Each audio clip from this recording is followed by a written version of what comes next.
Assalamualaikum warahmatullahi wabarakatuh. Selamat pagi pemirsa di rumah. Senang sekali saya Anggita Arifah Mutia bisa kembali lagi menyapa pemirsa. Tentunya dalam program Semangat Pagi. Semangat, semangat, semangat. Luar biasa. Pada kesempatan yang berbahagia ini, di pagi hari ini, saya sudah ditemani dengan narasumber yang luar biasa, yaitu ada Bapak Jajang Jamaluddin SAG sebagai Ketua Divisi Teknis Penyelenggaraan KPU Kabupaten Tasikmalaya. Apa kabar Bapak, sehat? Alhamdulillah baik nih. Alhamdulillah baik ya. Semoga pemirsa di rumah pun selalu dalam keadaan sehat dan berbahagia ya. Amin. Oke baik pemirsa, pada kesempatan hari ini kita akan membahas dan berdiskusi langsung bersama narasumber kita yang luar biasa mengenai sosialisasi peraturan KPU nomor 4 tahun 2022 yang lebih spesifik mengenai pendaftaran, maksudnya pendaftaran verifikasi dan juga penetapan partai politik calon peserta pemilu tahun 2024. Oke, untuk mengawali obrolan kita yang akan lebih seru, memangnya kapan nih Pak pemilu 2024 yang sebenarnya akan dilaksanakan? Baik Nenggi, pemilu 2024 memang masih lama tetapi sudah ditetapkan, sudah disepakati oleh pemerintah, KPU, dan juga Bawaslu bahwa pemilu akan dilaksanakan pada tanggal 14 Februari 2024. Nah, di tahun yang sama juga akan dilaksanakan pemilihan kepala daerah untuk gubernur dan bupati di bulan yang berbeda. Di bulan yang berbeda, tepatnya, tahun yang sama ya? Iya, 27 November 2024. Jadi tahun itu tahun pemilu. Pemilu ya. Oke, luar biasa ya pemirsa. Jadi tahun 2024 kita harus mempersiapkan diri juga nih ya. Baik untuk mungkin kita selaku warga negara yang mempunyai hak secara demokrasi untuk memilih, dan tentunya memilih pun perlu juga informasi-informasi yang bisa menentukan pilihan kita agar tidak salah memilih. Salah satunya dengan adanya sosialisasi yang kita lakukan sekarang ya Pak ya. Lalu seperti yang kita ketahui, pemilu pun dilaksanakan selama 5 tahun sekali, maksudnya tuh. Pemilu dilaksanakan selama 5 tahun sekali. Dan nih, nanti ketika dilaksanakan pemilu tahun 2024, memang apa sih Pak yang membedakan dari periode-periode pemilu sebelumnya? Baik, istilah yang kita gunakan hari ini bukan pesta demokrasi tapi kita pakai istilah kerja demokrasi 5 tahun sekali. Untuk melahirkan para pimpinan kita, untuk melahirkan para perwakilan kita di legislatif. Nah, pemilu 2019 dengan pemilu 2024 terkait dengan pendaftaran memang cukup berbeda. Cukup berbeda terkait dengan sistem yang digunakan memang hampir sama tetapi lebih diperbaiki. Yang membedakan adalah mekanisme pendaftaran. Mekanisme pendaftarannya memang cukup berbeda, sangat berbeda. Seperti apa nih perbedaannya? Dari segi apa yang membedakannya? Mungkin satu kata ataukah mungkin ini lebih efektif atau mungkin ini lebih rinci atau seperti apa Pak? Baik, perbedaannya. Jadi tahapan ini namanya tahapan pendaftaran, verifikasi dan penetapan partai politik. Pendaftaran itu dilakukan di KPU RI. Penetapan juga dilakukan oleh KPU RI. Di hulu ya? Iya, untuk yang tengahnya verifikasi itu ada di kita. Ada di kabupaten kota. Iya. Untuk yang dulu pemilu 2019 pendaftaran itu partai politik tingkat kabupaten kota itu mendaftar di KPU kabupaten kota. Menyerahkan dokumen, bertumpuk-tumpuk dokumen persyaratan diserahkan hard copy-nya ke KPU dan dilakukan pendaftaran di KPU tingkat kabupaten kota. Nah, untuk pemilu hari ini, pemilu 2024 tidak seperti itu. Jadi pendaftaran hanya dilakukan di KPU RI oleh DPP partai masing-masing. Jadi untuk pendaftaran ya di KPU kabupaten kota hanya mengikuti saja, melihat saja. Karena itu dilakukan hanya di Jakarta saja oleh DPP. Paling yang menjadi peran dari KPU kabupaten ataupun kota adalah salah satunya memberikan informasi ya, menyebarluaskan informasi. Betul. Apalagi itu Pak selain itu? Kita ya menjelang pendaftaran partai politik tentunya tugas KPU kabupaten kota adalah melakukan koordinasi dan asistensi kepada partai politik dalam rangka pemenuhan persyaratan di tingkat kabupaten kota. Jadi partai politik di tingkat kabupaten kota sama seperti dulu harus melengkapi persyaratan-persyaratan, harus melengkapi dokumen-dokumen. Kalau dulu disampaikan secara hard copy kepada KPU, nah hari ini cukup dokumen persyaratan tersebut di-scan dan di-upload ke Sipol. Lebih ini ya, lebih menghemat anggaran juga mungkin ya Pak, untuk tidak mengeluarkan percetakan dokumen-dokumen ya. Ini tentunya menjadi salah satu perbedaan yang lebih baik ya Pak ya daripada periode sebelumnya. Jadi untuk hari ini lebih cepat, lebih murah, lebih mudah, lebih efisien, tetapi akuntabel. Akuntabel tetap menjadi yang nomor satu ya Pak ya, karena tidak mengurangi esensi dari hal-hal yang harus kita koreksi ataupun teliti lebih dalam ya Pak ya mengenai persyaratan. Baik, dari divisi mengenai ini ya Pak, mengenai teknis penyelenggaraan yang dimana membahas mengenai pendaftaran, verifikasi, dan juga penetapan. Memang apa saja sih Pak program yang ada untuk menunjang output yang nantinya akan disemogakan gitu untuk nantinya akan kita capai. Apa saja programnya? Iya, baik. Tahapan memang sudah launching ya sejak bulan Juni yang lalu tanggal 14 kita sudah melakukan launching Juni tahapan tahun ini ya? Iya. Sudah dimulai memang tahapannya cukup panjang ini. Dan tahapan pertama memang ada di leading sektor divisi teknis. Nah, tahapan namanya tahapan pendaftaran, verifikasi, dan penetapan partai politik. Ini cukup panjang, memakan waktu kurang lebih 5 bulan ya, hampir 5 bulan. Tahapan ini dilakukan. Terhitung dari 14 Juni itu Pak? Bukan. Untuk tahapan ini dihitungnya mulai tanggal 29 Juli. 29 Jadi 29 Juli, 30 dan 31 itu diumumkan pendaftaran. Betul. Pendaftaran partai politik. Nah, kemarin tanggal 1 itu sudah dibuka pendaftaran partai politik yang nanti akan ditutup tanggal 14 Agustus. Jadi 14 hari ini sedang dibuka pendaftaran partai politik. Berarti sekarang pun sedang berlangsung ya Pak? Iya, hari ini pun sedang beberapa partai, kalau nggak salah ada 4 partai hari ini yang akan mendaftar ke KPU RI. Dan beberapa sudah mendaftar. Sudah mendapatkan kategori tadi lengkap ataupun tidak lengkap gitu ya Pak? Atau belum untuk tahapan-tahapan seperti itu? Betul. Ketika mendaftar memang ada pemeriksaan kelengkapan. Kalau yang lengkap itu dinyatakan memenuhi syarat. Sudah memenuhi syarat. Nanti dilanjutkan dengan tentunya akan diverifikasi secara syaratnya.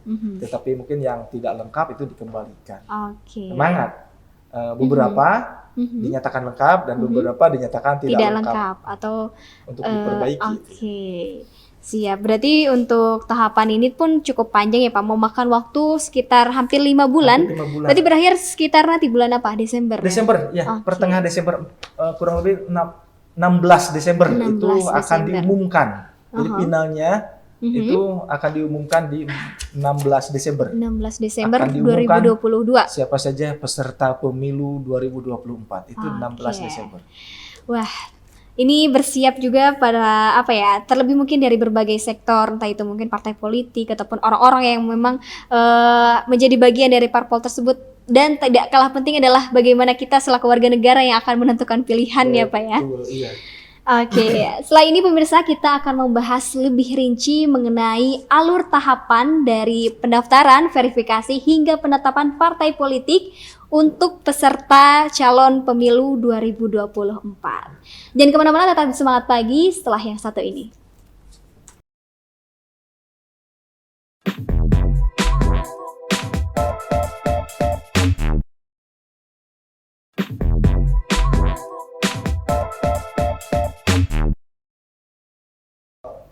Baik, terima kasih pemirsa masih bersama kami tentunya di program Semangat Pagi. Untuk selanjutnya kita melanjutkan bahasan ya Pak yang tidak kalah menarik lagi, apalagi mungkin ketika tadi kita akan membahas alur ataupun mungkin secara rinci program-program. Nah, yang mungkin pemirsa juga penasaran nih, apakah ada kategori-kategori yang memang ditetapkan di dalam PKPU nomor 4 tahun 2022 ini mengenai kategori partai politik. Apakah ada pengkategorian terhadap partai politik itu sendiri, Pak? Iya, baik, Neng Anggi. Mengenai kategori parpol ini istilah baru dan itu tidak ada di PKPU. Oh ya. Itu adanya disebut kategori parpol politik itu yaitu mengenai putusan MK nomor 55. Berbeda ini ya, berbeda jenis hukumnya. Itu dari putusan MK nomor 55 tahun 2020. Nah, di sana ada perlakuan yang berbeda terhadap partai politik sehingga para pendaftar ini dibagi 3 kategori kalau melihat tahapan ini. Yang pertama kategori parpol peserta pemilu 2019 yang memenuhi parliamentary threshold. Artinya yang mendapatkan suara sah minimal 4% secara nasional. Punya perwakilan di Senayan istilahnya. Itu kategori 1. Itu ada 9 partai politik yang sejauh ini sudah ada yang memenuhi parliamentary threshold. Kemudian kategori kedua yaitu partai politik peserta pemilu 2019 yang tidak memenuhi parliamentary threshold. Artinya dia memperoleh suara sah secara nasional kurang dari 4%. Itu kategori kedua. Nah, kemudian kategori ketiga adalah partai politik baru. Nah, kenapa dikategorikan ada 3 kategori ini? Memang perlakuannya berbeda. Ketika mendaftar saja, ketika mendaftar, pelayanannya sama saja. Cuma ini perlakuan ketika mendaftar. Ada tahapan-tahapan yang mungkin ada sedikit perbedaan antara kategori-kategori itu ya Pak? Betul. Untuk kategori ke-1, kategori ke-1 yaitu partai politik peserta pemilu yang memenuhi parliamentary threshold, itu hanya diverifikasi secara administrasi saja. Dia tidak diverifikasi secara faktual. Yang 9 parpol itu. Nah, untuk kategori kedua dan kategori ketiga itu perlu ketika mendaftar itu akan dilakukan verifikasi administrasi dan verifikasi faktual. Itu yang membedakannya. Siap. Berarti ada pengkategorian antara partai politik yang memang mungkin ada partai politik yang sudah lama juga ya Pak ya, sehingga mungkin tadi yang disebut angka 4% itu sudah mencapai. Ada juga mungkin yang masih merintis atau dan lain-lain yang belum memenuhi 4% itu sendiri. Lalu dari tadi kita membahas kategori. Nah, sebelum masuk ke tahapan ataupun alur secara rinci, ingin tahu juga nih Pak, apa yang memangnya menjadi peran dari KPU Kabupaten atau Kota di Tasikmalaya ini dalam lebih rincinya mengenai alur pendaftaran, verifikasi hingga penetapan. Apa saja yang menjadi peran dari KPU Kabupaten Kota? Baik, Neng Anggi. Ini kenapa lama sekali tahapan ini sehingga memakan waktu 5 bulan sejak diumumkan sampai dengan nanti akan diputuskan. Karena tahapan ini tahapan yang cukup rumit ya. Yang cukup detail dan harus dan melibatkan banyak manpower ya. Elemennya ketika mendaftar gitu kan diperiksa ya, kemudian dinyatakan lengkap dan tidak lengkap. Bagi yang lengkap itu dilakukan verifikasi administrasi. Nah, verifikasi administrasi ini nanti akan melahirkan hasilnya memenuhi syarat atau belum dan belum memenuhi syarat. Bagi yang belum memenuhi syarat itu akan disampaikan hasilnya ke partai politik ya, dan juga ke Bawaslu. Nah, partai politik tugasnya apa? Itu berarti memperbaiki. Ada ini kesempatan ya Pak? Ada kesempatan untuk diperbaiki. Apakah ini juga yang menjadi salah satu pembeda untuk periode sebelumnya? Periode sebelumnya, Kemudian setelah diperbaiki itu disampaikan lagi ke KPU. Kemudian KPU melakukan hal yang sama, melakukan verifikasi lagi secara administrasi. Nah, nanti ada hasilnya memenuhi syarat dan tidak memenuhi syarat. Nah, itu untuk kesempatan memperbaikinya 1 kali saja Pak? 1 kali saja. 1 kali saja. Nah, berarti ketika setelah verifikasi yang kedua tetap tidak dinyatakan tidak memenuhi syarat, otomatis gugur. Ya. Untuk tahap kedua ya Pak ya? Itu baru di administrasi ya. Nah, ada tahapan selanjutnya yaitu verifikasi faktual. Setelah dinyatakan memenuhi syarat secara administrasi, maka akan dilakukan verifikasi faktual ke lapangan sama. Ini juga akan dilakukan oleh KPU RI, KPU Provinsi, dan KPU Kabupaten Kota akan melaksanakan verifikasi faktual. Itu untuk waktunya sendiri apakah serentak nasional, daerah atau maksudnya nasional untuk sampai ke kabupaten kota itu sama atau tidak Pak untuk dari segi waktu itu sendiri? Sama ya? Waktunya 15 Oktober sampai 4 November. Waktu verifikasi faktual. Jadi verifikasi faktual ini juga sama seperti verifikasi administrasi, akan melahirkan memenuhi syarat dan belum memenuhi syarat. Nah, bagi yang belum memenuhi syarat dalam verifikasi faktual, ini diberi kesempatan untuk memperbaiki lagi, diperbaikan. Jadi ada jadi di faktual pun ada tahapan perbaikan. Dan setelah diperbaiki ya dikembalikan lagi ke diverifikasi KPU. Kembali. Nah, oleh KPU akan diverifikasi lagi secara faktual. Jadi masing-masing 2 putaran pemeriksaan. Diberi kesempatan ya Pak ya. Untuk diperbaiki. Nah, betul. Setelah faktual yang terakhir tentunya itu akan diputuskan. Apa yang memenuhi? Ya. Dan tidak memenuhi apa ya? Memenuhi syarat dan tidak memenuhi syarat. Artinya yang memenuhi syarat itu akan ditetapkan. Akan ditetapkan sebagai peserta pemilu 2024. Kemudian itu kan tanggal 14 Desember. Tanggal 15 Desembernya akan langsung dilakukan pengundian nomor urut. Jadi nanti partai itu punya nomor urut. Punya nomor urut masing-masing. Itu berarti dilakukan secara acak ya Pak ya untuk nomor urut itu sendiri. Beruntun 3 hari berturut-turut.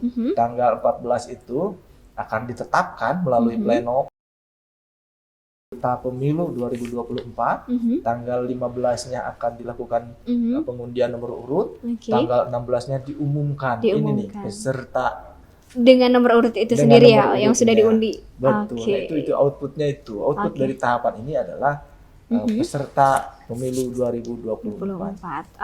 Luar biasa ya pemirsa. Sangat harus hati-hati, harus detail, harus bahkan tadi ketika memang ada parpol yang belum memenuhi syarat atau belum syaratnya tidak memenuhi, itu pun dikasih kesempatan 1 kali ya Pak ya? Untuk memperbaiki lalu diverifikasi ulang, dan ketika hasil verifikasi yang kedua tidak memenuhi berarti digugurkan dan yang memenuhi dilanjutkan ke tahapan yang selanjutnya. Luar biasa ya pemirsa. Setelah satu ini nanti kita akan membahas juga nih mengenai uraian siapa saja yang melakukan administrasi dari proses pendaftaran, verifikasi hingga penetapan. Siapa saja orang-orang yang nantinya akan mengurusi hal-hal tersebut ya Pak ya. Dan juga yang tidak kalah penting bagaimana tanggapan masyarakat, peran kita sebagai masyarakat untuk menjemput hak demokrasi kita secara utuh. Jangan kemana-mana, tetap di Semangat Pagi setelah yang satu ini.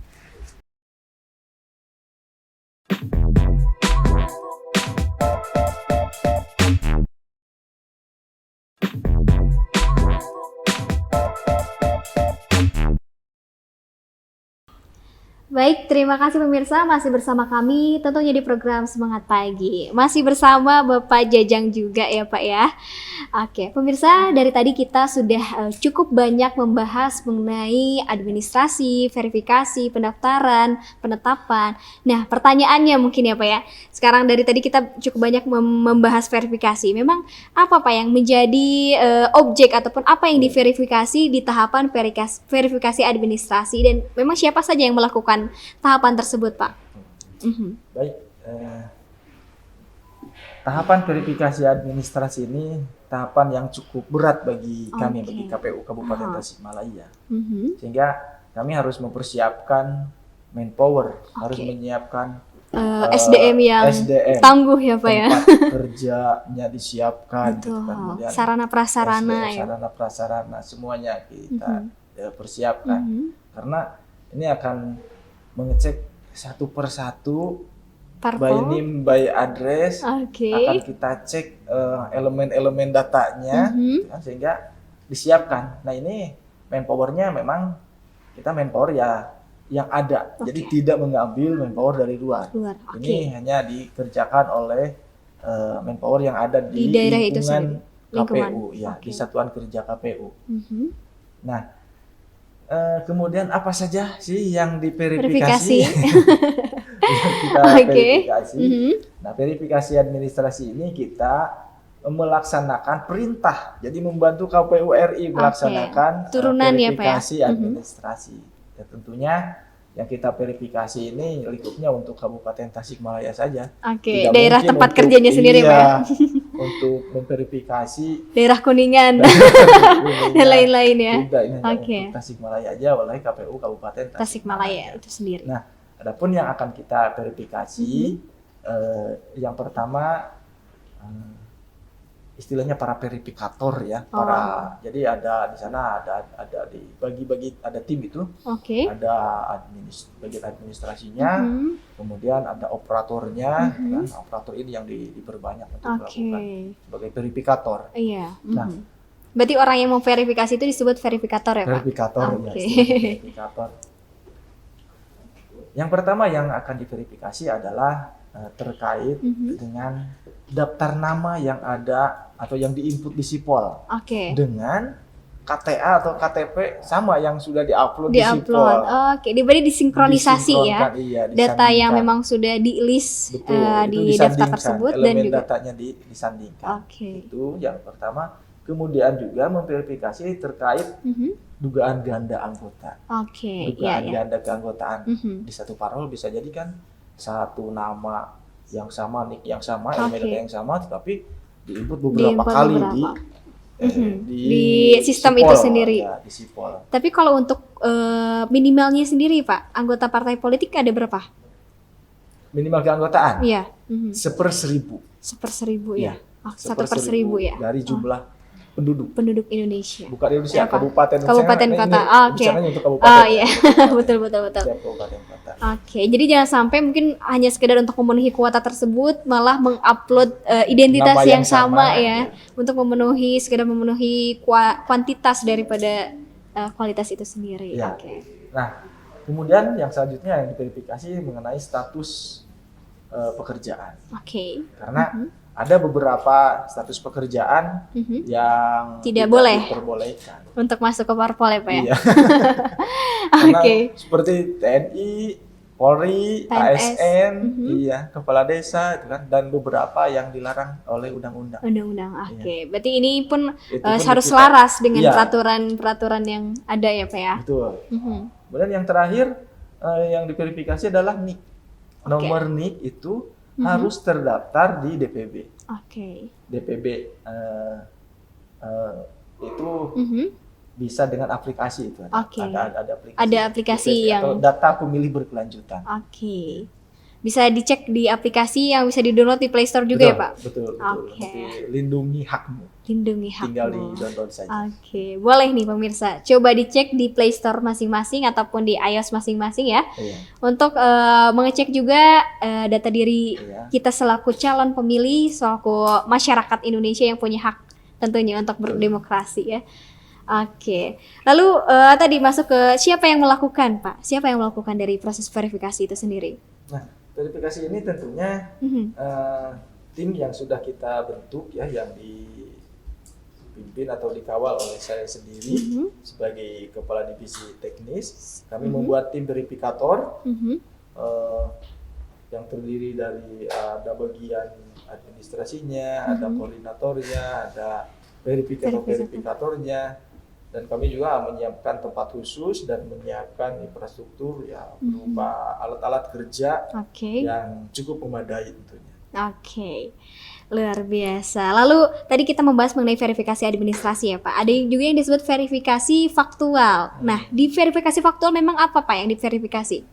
Nah iya, ini jadi verifikasi faktual ini adalah lanjutan dari verifikasi administrasi. Kalau sudah dinyatakan lolos memenuhi syarat secara administrasi, itu akan dilanjutkan verifikasi faktual. Secara faktual, Dan verifikasi faktual ini tadi sudah disampaikan itu untuk kategori parpol, kategori 2 dan kategori 3 yang akan kita verifikasi secara faktual. Dan itu juga sama, verifikasi faktual itu untuk membuktikan ke lapangan itu akan dilakukan. Jadi yang akan diverifikasi secara faktual itu 3. Pertama kepengurusan, yang kedua kantor partai, yang ketiga keanggotaan. Jadi itu akan betul-betul akan didatangi oleh petugas verifikator. Berarti secara langsung turun ya, Pak ya? Betul. Turun ke lapangan, belusukan. Akan didatangi ke kantornya, ke rumahnya. Dan ini kita akan melibatkan banyak manpower untuk banyak sumber daya manusia untuk betul. Kita akan merekrut verifikator tentunya dengan kriteria tertentu. Jadi akan dibantu oleh para verifikator dari internal. Iya, tadi ini menjadi hal penting juga ya tadi untuk esensi dari adanya pendaftaran, verifikasi hingga penetapan itu adalah esensi tentang aktualisasinya ya Pak, tentang aktualibel dari para calon-calon untuk mendapatkan output yang benar-benar perlu kita rasakan bersama.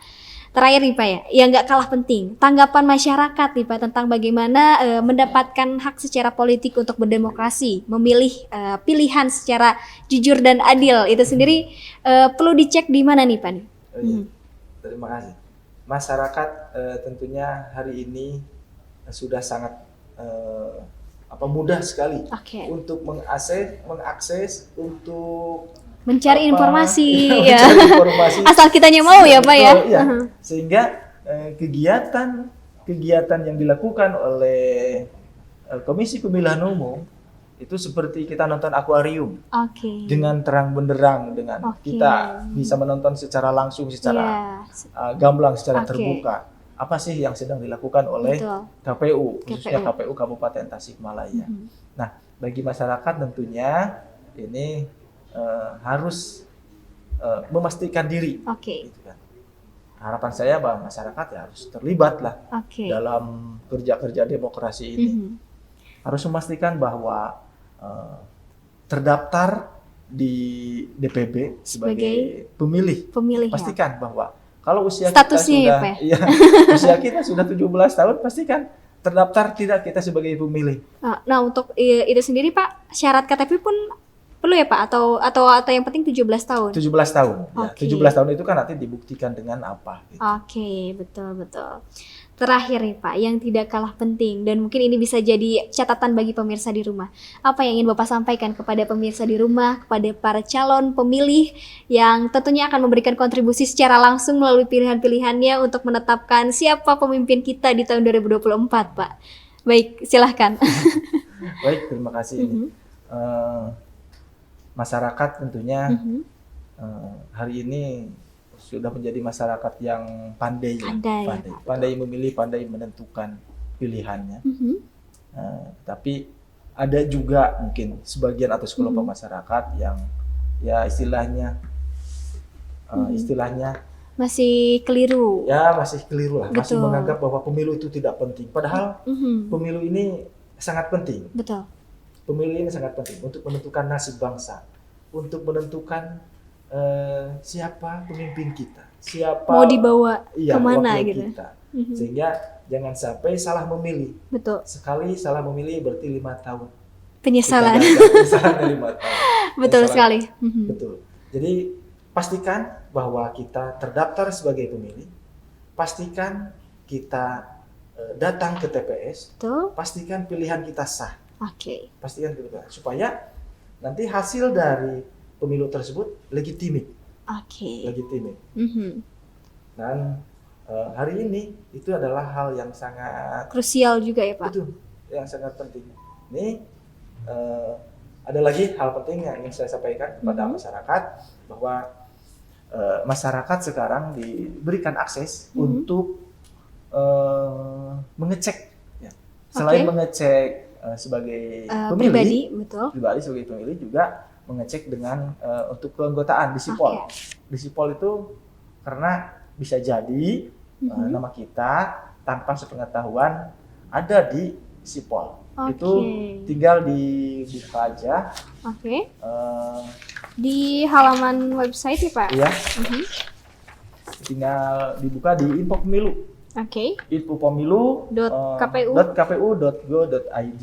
Tinggal dicari di sana. Apakah kita status kita apakah kita termasuk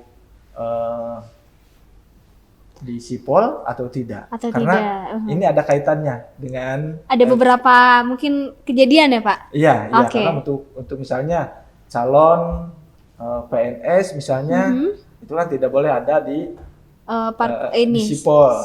Ya betul. Untuk beberapa instansi ada persyaratan tidak menjadi anggota parpol misalnya. Nah, untuk mengetahui itu silahkan dibuka di infopemilu.kpu.go.id. Oke, luar biasa. Luar biasa diskusi perbincangan kita pada pagi hari ini pemirsa, dan informasi-informasi penting tentunya layak untuk kita catat, layak untuk kita perhatikan, apalagi mungkin untuk menghadapi periode pemilu selanjutnya di tahun 2024 akan banyak sekali mungkin polemik ya Pak ya, gejolak politik, dinamikanya. Nah, tentunya dengan kita membekali diri dengan informasi-informasi yang terpercaya dan jelas dan akurat, tepat sumbernya juga, kita akan terhindar dari informasi-informasi yang berbau hoax ya Pak, tidak baik ataupun bahkan malah menimbulkan kerusuhan ya di kalangan masyarakat atau di lapisan masyarakat manapun. Sekali lagi terima kasih banyak Bapak sudah hadir di Semangat Pagi. Sehat selalu dan tetap semangat, menjalani tugas yang cukup panjang sampai tahun 2024 nanti ya Pak ya ke depannya. Baik, sekali lagi juga terima kasih pemirsa sudah menyaksikan Semangat Pagi, dan tetap saksikan terus Semangat Pagi dari hari Senin sampai dengan hari Jumat pukul 9 sampai pukul 10 pagi hanya di Radar TV, informatif menginspirasi. Saya Anggita bersama kru yang bertugas pada hari ini pamit undur diri dari hadapan Anda. Sampai jumpa dan selamat beraktivitas.